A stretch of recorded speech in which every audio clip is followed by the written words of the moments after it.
తెలంగాణలో 2 ఏళ్లుగా నిరుద్యోగుల నిరసనలు కొనసాగుతాను. కాంగ్రెస్ గవర్నమెంట్ వస్తే మాకు ఉద్యోగాలు వస్తాయి, ఏడాదిలోనే 2 లక్షల ఉద్యోగాలు వస్తాయని చాలా సంతోషంతో ఆశలతోటి వాళ్ళు కాంగ్రెస్ పార్టీని గద్దెనెక్కించారు. బస్సులు వేసుకొని ఊరు తిరిగి కాంగ్రెస్ పార్టీకి ఓటేయాలన్నాడు.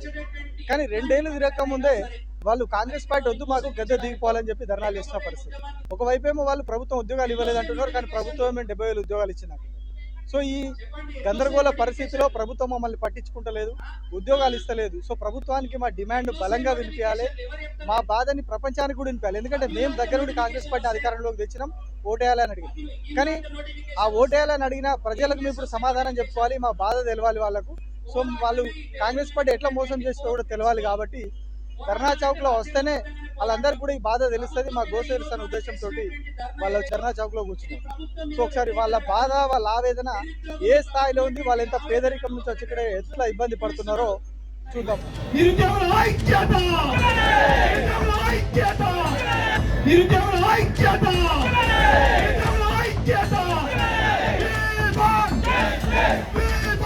వీళ్ళకి ఫుట్బాల్ ఆడు ఆడ వచ్చినందుకు వీడు గోల్ కొట్టినందుకు ఎన్ని కోట్లు ఇచ్చినో మనకు తెలియదు.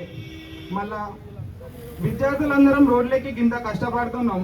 మరి ఎవడన్నా ఒకటి వచ్చి కాకాకి ఇట్లా మీ పరిస్థితి ఏంటిది, అరే వచ్చినావు కదా, ఎవరు రాహుల్ గాంధీ వచ్చిండు కదా, లైబ్రరీకి వచ్చి ఛాయ్ రాయిండు కదా, ఏమైంది మరి ఏడున్నాడు ఇప్పుడు రాహుల్ గాంధీ, ఏడున్నాడు బల్లూరు వెంకటన్న, ఏడున్నాడే కాక, వీళ్ళందరూ ఏడవేరు, నాకు అసలు ఏం అర్థమైతే అన్నారు కదా, 2 లక్షల ఉద్యోగాలు అన్నారు కదా, ఏమైనాయి మీ ఉద్యోగాలు, ఏమైనాయి నాకు అర్థం అవ్వట్లేదు. అసలు మీ ఉద్యోగాలు ఏమైనాయి మాకు అర్థం అవ్వట్లేదు. ఇప్పుడు నాకు ఒకటి అర్థమైతలేదు, ఇప్పుడు మీడియా ఛానల్ అందరు చిన్న చిన్న ఛానల్ వస్తున్నాయి, మరి V6 ఎటు పోయింది, TV9 ఎటు పోయింది, ABN ఆంధ్రజ్యోతి ఎటు పోయింది. ఇప్పుడు ఒకటి చెప్తున్నా మిత్రులారా, మీ అందరికి మన సమస్యలు మొత్తం చిన్న చిన్న యూట్యూబ్లలోనే అసలు ఎవరు చూస్తున్నారో అర్థమైతలేదు, అసలు ఏడికొస్తున్నదో అర్థమైతలేదు. పెద్ద పెద్ద న్యూస్ ఛానల్ అందరు ఏడవైనాయి, V6 ఏడవైంది, ఆంధ్రజ్యోతి ఏడవైంది, సాక్షి ఏడవైంది, TV9 ఏడవైంది. ఒక మాట చెప్తున్నా, కోటి బచ్చమ్మనకు ఈవెంట్ వస్తున్నది, బయటనేమో అందరు రాజకీయాలు వేస్తారు, లోపల దేవుడు పెట్టి పూజలు వేస్తున్నారు. మరి మన పరిస్థితి ఏంటిది? 3 రంగుల జెండా అన్నాడు, మాకు అసలు రంగులు చూపెడుతున్నాడు రేవంత్ అన్న. మరి ఇప్పటికైనా మరి వేస్తున్నావా లేదా నాకు అర్థమైతలేదు. నేను ఒక్క ఎస్ఐ కానిస్టేబుల్ ప్రిపేర్ అవుతున్నా, నీకు ఆర్మీలోనే 4 మీటర్స్ లేదు. నిజం చెప్పాలంటే నువ్వు 3.8 అనుకున్నా, మేము 3.8 అని ప్రిపేర్ అయినాం, నువ్వు 4 మీటర్స్ పెట్టినావు 60. మరి మా పరిస్థితి ఏంటిది? నువ్వు కరెక్ట్ గీత కడకని చెప్తే గీత కన్నా ముందు దుంకుమంటున్నావు, నీకు ఆర్మీలోనే లేదు 4.2 మీటర్స్ నాకు దుంకుతాడా? నాకు అర్థమైతలేదు. అసలు ఏడున్నారు మళ్ళా ఏమైంది? ఇప్పుడు మన ఎమ్మెల్యే గారు ఏడవయ్యారు, ఇంత పెద్ద మీటింగ్ అవుతున్నది, రియాజ్ ఇన్స్టిట్యూట్ ఇక్కడనే ఉన్నది, రియాజ్ ఏడవైండు. మన బల్మూరంగట్ ఇల్లు ఇన్న ఉన్నది నారాయణగూడ, అన్నేడవైండు. మరి మీకు అప్పుడు ఒక పిల్ల చచ్చిపోతే రాజకీయం చేసిరు కదా అస్సా అని చెప్పి ఏడవరు. మరి అప్పుడు ఇచ్చిరు కదా, వీళ్ళు చెప్తానే కదా మనం బస్సు తిరగకుండా ఇంటింటాం మాట్లాడుకుంటా గొలిపించినాం కదా. అప్పుడు నీకు కేసీఆర్ కేటీఆర్ చేసిన తప్పులనే ఉంటాయి. మరి ఇప్పుడు ఏమైంది? మీరు ఏడవైనారు, ఇంట్లో అనుకున్నారా? మాది ఎవరికి భయపడే రకం కాదు, ఆల్రెడీ మొత్తం భయపడి ఇప్పుడు ఇంట్లోనే మమ్మల్ని వదిలేసిర్రు.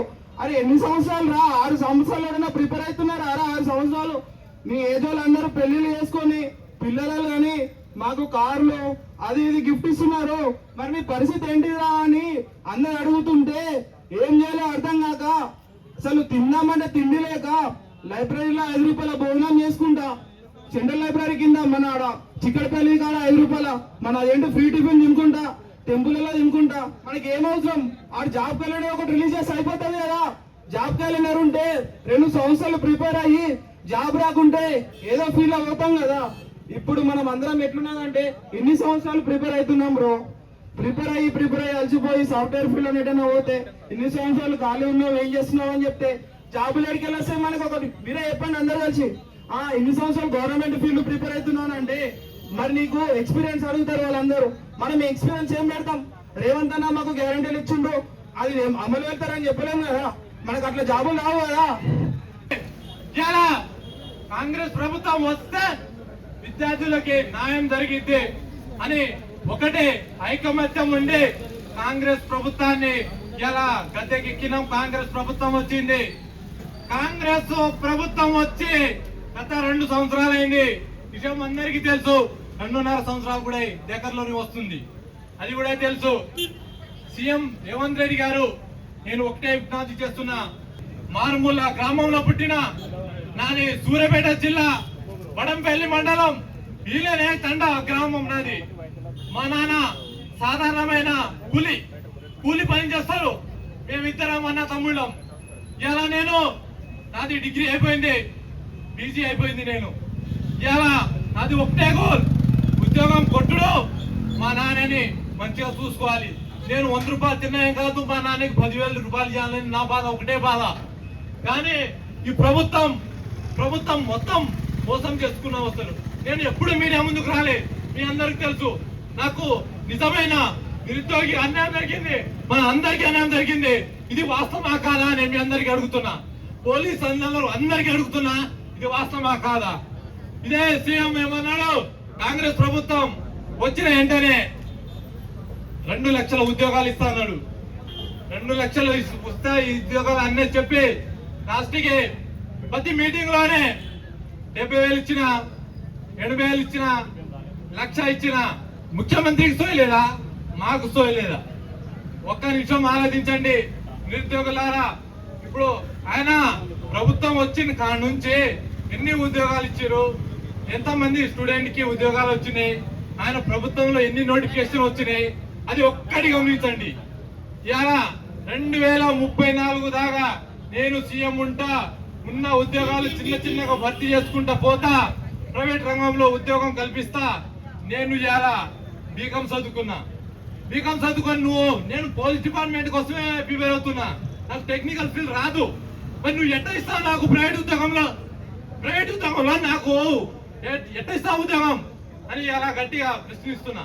మన తెలంగాణలో నీళ్లు నియామకాలు, ఇలా నీళ్లు ఆంధ్రకే పోతున్నాయి, నిధులు కూడా ఆంధ్రకే పోతున్నాయి, నియామకాలు కూడా ఆంధ్రకే పోతున్నాయి. మరి తెలంగాణ బిడ్డగా ఉండి నాకేం వస్తున్నాయి? ఎలా మా నాన్నకి రైతు బంధు లేదు, నాకు ఉద్యోగం లేదు, నాకు ఉద్యోగం నోటిఫికేషన్ లేదు, మా నాన్నకి రైతు బంధు లేదు. మా నాన్న రోజు నాకు తిట్టులు ఫోన్ చేసి, అరే కొడకా నాకు రైతు బంధు రాలేరా, నీకు ఉద్యోగం రాలే అని మా నాన్న రోజు అంటుండు. నేను ఓటన్ని భారత రాజ్యాంగంలో నాకు ఓటు ఉంది, నేను ఓటేసిన. ఎలా నిరుద్యోగులు నాకేం సంబంధం అంటావు నువ్వు? నాకు కోపం ఆడంటే నేను ఎలా ఉద్యోగం చేయాలన్నా, నా ఉద్యోగం రాలే. మా నాన్న రోజు కూలిపోతాడు. ఈ ప్రభుత్వం వల్లే నాకు అన్యాయం జరిగింది. 30 సంవత్సరాలు వచ్చి రేపు 2028-29 నోటిఫికేషన్ వస్తే నేను ఎప్పుడు రన్నింగ్ కొట్టాలి? నాది ఏం భరోసే? ఇంటికాడ నుంచి పైసలు ఎప్పుడు రావాలి? ఇదేంది మోసం, ఇదేంది వ్యవహారం? మా నాన్న మామ అంటారు, అరే కొడక నాకు నెలకు 2500 వస్తే నీకు పంపిస్తారా, నువ్వు చదువుకో అన్నాడు. మా అమ్మకు 2500 రాలి. మా వదిన ఏమంటుంది, అరే మోహన్ నీకు 2500 వస్తే నీకు పంపిస్తాను, నువ్వు మంచిగా చదువుకో అన్నది. ఆ 2500 కూడా లేదు. మరి నేను దేని మీద ఆధారపడాలి? ఒకరోజు పనికి పోతే నాకు ఇలా సిలబస్ మిస్ అయింది, నేను ఇలా పనికి పోవాలా, నేను చదువుకోవాలా? చదువు రాకపోతే క్వశ్చన్లో బిట్లు చేయలేము. క్వశ్చన్ పేపర్ రాకపోతే స్కోర్ రాదు. స్కోర్ రావాలంటే, ఇది చేయాలంటే నువ్వు మంచిగా పథకాలు ఇస్తే మా నాన్న గోళ్ళకి పైసలు వస్తే, ఆ పైసలతో నువ్వు చదివితే, నువ్వు ఉద్యోగాలు నోటిఫికేషన్ వస్తే, నేను రాస్తే ఇలా నేను ఉద్యోగం సాధిస్తా. కాబట్టి నిరుద్యోగుల ఒకసారి ఆలోచించండి. రేపు జరగబోయే మున్సిపాలిటీ ఎలక్షన్ లోనే ఎవరికి అమ్మురు పోకండి. నేను నిజం చెప్తున్నా, ఎవరు అమ్మురు పోకండి. ఇది నిజం. కాంగ్రెస్ పార్టీకి ఓటు వేయకండి, నేను ధైర్యంగా అంటున్నా. మనం తెలంగాణ కొట్లాడి తెచ్చుకున్నది ఎందుకు? కేవలం 2 నీళ్లు నియామకాలు. ఈ రోజు నీళ్లు లేవు. 8 ఎకరాలు వరి పొలం పెట్టినా అన్న, స్టిల్ నేను చూపిస్తా, మా పొలం మొత్తం ఎండిపోయి ఉన్నది. మనం పొలం పెట్టిన 2 రోజుల తర్వాత మన కాలం నీళ్ళు వస్తుంది. సిగ్గు లేకుండా చెప్పాలంటే ఈ రోజు మీరు ఉద్యోగం కోసం కొట్లాడుతారు, కానీ ఈ రోజు మనకు అక్కడ పోలీసు అన్న వాళ్ళందరూ నిలబడ్డారు. వాళ్ళందరూ కూడా ఇవాళ ఏదో ఒక రోజులో ఇలా కూర్చున్న వాళ్ళే ఉద్యోగం కోసం. కానీ ఏం చేస్తాం పాపం, నోటి ప్రకారంగా వాళ్ళు వచ్చి వాళ్ళ పై అధికారులు వాళ్ళ డిమాండ్స్ పక్కన వాళ్ళు వచ్చి మన అన్ని కంట్రోల్ చేస్తారు అంతే. రేపటి రోజున ఇదే వీళ్ళనే ఏదో ఒక రోజు జాబ్ నోటిఫికేషన్ వస్తుంది, దీనికెళ్ళి 4-5 జాబ్ కొడతారు, మన సేమ్ వాళ్ళు కూడా అక్కడ నిలబడతారు. మన తర్వాత మీ తర్వాత జనరేషన్ వాళ్ళు ఇక్కడ కూర్చుంటారు. సో ఇక్కడ ఏం చేంజ్ అవుతుంది? ఇక్కడ ప్రాబ్లం ఏంటంటే మనమే చేంజ్ అవ్వాలా ఫస్ట్ ఆఫ్ ఆల్. ఎందుకంటే సర్పంచ్ ఎలక్షన్స్ అసలు మనం ఎందుకు ఇట్లా కొట్టాడుతున్నాం చెప్పండి? ఇక్కడ తెలంగాణ ఓవరాల్ తెలంగాణ స్టేట్ అంత ప్రతి ఊరు నుంచి ఉన్నారు కదా, సిగ్గు లేకపోతే ఎలక్షన్స్ మననే సర్పంచ్ ఎలక్షన్స్ ఇక్కడ కాదు మీరు కొట్టాడాల్సింది. ప్రతి గ్రామాలకి యువత ఇంకొక నెల రోజులు ఇన్స్టిట్యూట్లు అన్ని ఖాళీ చేయండి, హాస్టల్ అన్ని ఖాళీ చేయండి, మీ గ్రామాలకు వెళ్ళండి, మీ సర్పంచ్ దగ్గరికి వెళ్ళండి, మీ వార్డు మెంబర్లు, మీ అమ్మ నాన్నలు అందరి మీ ఊరి రోడ్డు మీద కూర్చోబెట్టండి. ఒక రోజు ఉన్న యువత అందరు డిసైడ్ అయ్యి ఒక రోజు కాదు, అవసరమైతే వారం రోజులు బిడ్డని అమ్మ రోడ్డు మీద కూర్చుంటే నోటిఫికేషన్ రాదు, నేను చూస్తా. రాదన్న బరాబర్ వస్తుంది. యువకులను ఆడుకుంటున్నారన్న. బల్మూరి వెంకట లాస్ట్ బీఆర్ఎస్ ప్రభుత్వం ఉన్నప్పుడు ఎట్లా దెబ్బలు తిన్నాడు, ఈ రోజు ఎమ్మెల్సీ వచ్చినా కనీసం వారే తమ్ముళ్ళారా ఇట్లా కాదు ప్రభుత్వం, ఇట్లా ఉన్నది మరి ప్రభుత్వం మనకి ఇట్లా చేస్తుంది, నేను మాట్లాడతాను ఒక ధైర్యం అని ఇస్తున్నా మనకి లేదు. మీ ఎమ్మెల్యేలు అందరు ఉన్నారు కదా, మీ ఎమ్మెల్యే దగ్గర ఇవ్వండి, ఎవరా నువ్వు నాకు ఓటేసినావా అంటాడు, బరాబర్ అంటాడు. సర్పంచ్ అన్నాడు అన్న, మొన్న గెలిచిన సర్పంచే నిరుద్యోగంతో నాకేందో అంటుండు. బీఆర్ఎస్ ప్రభుత్వంలో వచ్చిన నోటిఫికేషన్ ఎప్పుడు వచ్చినా మనందరికీ తెలుసు. కాంగ్రెస్ ప్రభుత్వం వచ్చినాక భర్తీ చేసేటువంటి కూడా బీఆర్ఎస్ ప్రభుత్వంలో వచ్చినటువంటి నోటిఫికేషన్లే కాదంటారా? అవే కదా. సో ఇవన్నీ మారాలంటే ఫస్ట్ మన దాంట్లో నుంచి కూడా యువత నుంచి కూడా రాజకీయాల్లోకి రావాలా. ఫస్ట్ మనం డబ్బులు తీసుకొని ఓట్లేయడం మానుకోవాలా. మనం ఇవాళ ఇక్కడ పోరాడి మనం వెళ్ళిపోయి మర్చిపోవడాలు ఇవన్నీ వద్దన్నా ప్లీజ్ దయచేసి రిక్వెస్ట్ చేస్తున్నా. కనీసం ఇప్పుడైనా మనం మారుదాం, మన సిచ్యువేషన్ లో మార్చుకుందాం. డబ్బులు తీసుకోకుండా ఓటేయడమే మనం దీనికి దేనికైనా ఒకటే, మన దగ్గరనే ఆయుధం ఉన్నది, మన ఓటు అనే ఆయుధం. ఆ రోజు రేవంత్ రెడ్డి మేము చెప్పిన మాటలు, ఆ రోజు రాహుల్ గాంధీ గారు అశోక్ నగర్ వచ్చి విద్యార్థులతో ఛాయలు తాగి నేను ఇస్తాను, నేను రావడంతో 2 లక్షల ఉద్యోగాలు భర్తీ చేస్తానని రేవంత్ రెడ్డితో కలిసి నమ్మబలిగిండు. ఆ విషయాలు నమ్మి మేము మోసపోయాం. ఈ రోజు ఇంత నరకయాతనలు అనుభవించాల్సి వస్తుంది. అదే రేవంత్ రెడ్డి ఈ రోజు 60,000 ఉద్యోగాలు భర్తీ చేశామని ఏదైతే కపట మాటలు చెప్తున్నాడో, అదే రేవంత్ రెడ్డి ఏ విధంగా దేవుళ్ళ మీద ఒట్లు వేసి, అదే చార్మినార్ లో అమ్మవారి దగ్గరికి వచ్చి ఒట్లు వేసి, ఇదన్నీ అతనికి అలవాటే కదా, అతను వచ్చి అదే 60,000 ఉద్యోగాలు 70,000 ఉద్యోగాలు ఏ మంత్రి ఆ ఇష్టం ఉన్న మాటలు చెప్తున్నారు, మేము ఉద్యోగాలు భర్తీ చేశామని. ఆ మంత్రులు వచ్చి అదే చార్మినార్కి వచ్చి ఇప్పుడు మీరు ప్రమాణం చేసి చెప్పగలరా ఈ విద్యార్థులకు 70,000 ఉద్యోగాలు మీరు భర్తీ చేశారని? ఎందుకు ఈ అబద్ధపు మాటలు చెప్పి మా ఆత్మను ఘోషిస్తున్నారు? ఇది ఏ పార్టీకి తప్పు అని చెప్తున్నాం. మీరు ఏదైతే బిశ్వాల్ కమిటీ 2 లక్షల ఉద్యోగాలు ఉన్నాయని కమిటీ నివేదిక ఇచ్చిందో ఆ ఉద్యోగాలు ఎందుకు భర్తీ చేయాలని చెప్తున్నాం.